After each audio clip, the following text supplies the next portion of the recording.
ఈరోజు కూటమి ప్రభుత్వం అధికారంలోకి వచ్చి మళ్ళీ దాదాపు 3 నెలలు అవుతా ఉంది. 3 నెలలు దాటిపోయింది, 100 రోజులు కావస్తోంది. మరి ప్రభుత్వం అధికారంలో వచ్చినప్పటి నుంచి కూడా ఈరోజు విశాఖ ఉక్కు గురించి మాట్లాడకపోవడం బాధాకరం. ఎందుకంటే గతంలో ప్రతిపక్షంలో ఉన్నప్పుడు, గత ప్రభుత్వం వైసీపీ అధికారంలో ఉన్నప్పుడు విశాఖ ఉక్కు గురించి తెలుగుదేశం ప్రస్తుత అధికారంలో ఉండే తెలుగుదేశం పార్టీ కూడా చాలాసార్లు విశాఖ ఉక్కు గురించి మాట్లాడారు. మళ్ళీ ప్రస్తుతమేమో ఆ విశాఖ ఉక్కుని ప్రైవేటుకి తరలించేదానికి పన్నాగాలు జరుగుతూ ఉన్నాయి, సన్నాహాలు జరుగుతూ ఉన్నాయి. అక్కడ కేంద్రం కూడా ఈరోజు కూటమి ప్రభుత్వంలో ఉంది కాబట్టి ఈ మూడు, జనసేన పార్టీ కావచ్చు, కేంద్రంలో ఉన్నటువంటి బీజేపీ పార్టీ కావచ్చు, అధికారంలో ఉన్న తెలుగుదేశం పార్టీ, ఈ మూడు కూటమి అయితే ఈరోజు ప్రభుత్వం అధికారంలో ఉంది. మళ్ళీ విశాఖ ఉక్కుని ప్రైవేటీకరణ చేస్తారంటే దాని కూడా నోరు మెదపడం లే. నిన్న గౌరవ ముఖ్యమంత్రి చంద్రబాబు నాయుడు గారు కూడా ఆయన కూడా అసహనంగా మాట్లాడుతున్నారు. ఈరోజు ఆ విశాఖ ఉక్కును సాధించుకోవడానికి గతంలో అనేక మంది కమ్యూనిస్టు ఎమ్మెల్యేలు, సిపిఐ కావచ్చు, సిపిఎం కావచ్చు, ఆ రోజు ఆ ఉద్యమంలో తమ పదవులకు రాజీనామా చేసిన చరిత్ర కూడా ఉంది. మళ్ళీ ఆ ఉద్యమంలో కూడా అనేక మంది అసువులు బాసిన సంఘటనలు కూడా జరిగాయి. గతంలో 1963 నుంచి కూడా అది స్టార్ట్ అయినప్పటికీ అప్పటి నుంచి కూడా అనేక పోరాటాలు జరిగాయి. ఒక్క విశాఖలో 9 మంది చనిపోవడం జరిగింది. మొత్తంగా 32 మంది బలిదానాలు, 32 మంది బలైపోయినారు ఆ ఉద్యమంలో. అటువంటి కష్టాల్లో సాధించుకున్న విశాఖ ఉక్కును నేడు ప్రైవేటీకరణ చేస్తుంటే చూస్తూ ఊరుకుండాలా? ఆ విశాఖ ఉక్కులో, ఆ ఉక్కు కర్మాగారంలో అనేక మంది ప్రత్యక్షంగా ఒక 40,000 మంది, పరోక్షంగా 60,000 మంది, దాదాపు 1,00,000 చెలుకు పై మంది అక్కడ వాళ్ళ జీవనం సాగించే పరిస్థితి, ఉద్యోగాలు చేసుకునే పరిస్థితి. ఈరోజు వాళ్ళ కుటుంబాలు ఏం కావాలని చెప్పేసి అడుగుతా ఉన్నాం. నష్టాల పట్ల ఉంటే లాభాల పట్ల వచ్చే విధంగా మార్గాలు ఆలోచించాలి. కానీ ఈ విధంగా ప్రైవేట్ ఫ్యాక్టరీలకు అయితే బాగా నడుస్తూ ఉన్నాయి. ఇది ప్రభుత్వ విశాఖ ఉక్కు కూడా దీంట్లో మళ్ళీ లాభసాటిగా లేదని ముఖ్యమంత్రి గారు కూడా ఈరోజు మాట్లాడుతూ ఉన్నారు. కాబట్టి మేము ఒకటే చెప్తా ఉన్నాము, ఎన్నో ఉద్యమాలతో పోరాటాలతో చేసిన విశాఖ ఉక్కు కర్మాగారం అది నేడు ఖచ్చితంగా ఎన్నో కుటుంబాలు కాపాడుకునే ఉక్కు కర్మం.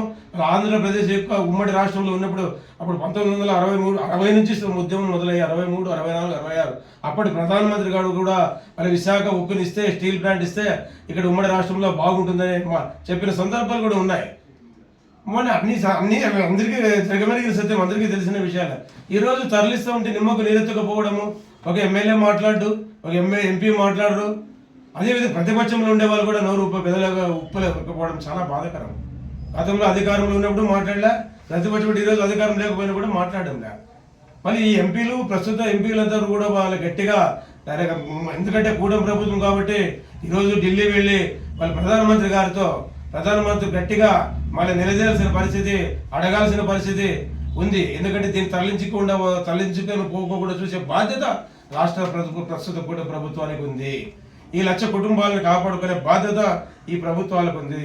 ఇప్పటికైనా కూడా, ఎందుకంటే చాలా ఉద్యమాల్లో అనేక పోలీసులు లాఠీ చార్జీలు జరిగినాయి. ఎన్నో విధాలుగా పెద్ద ఎత్తున పోరాటం చేసి సాధించుకునే ఉద్యమం అది ఉక్కు కర్మాగారం.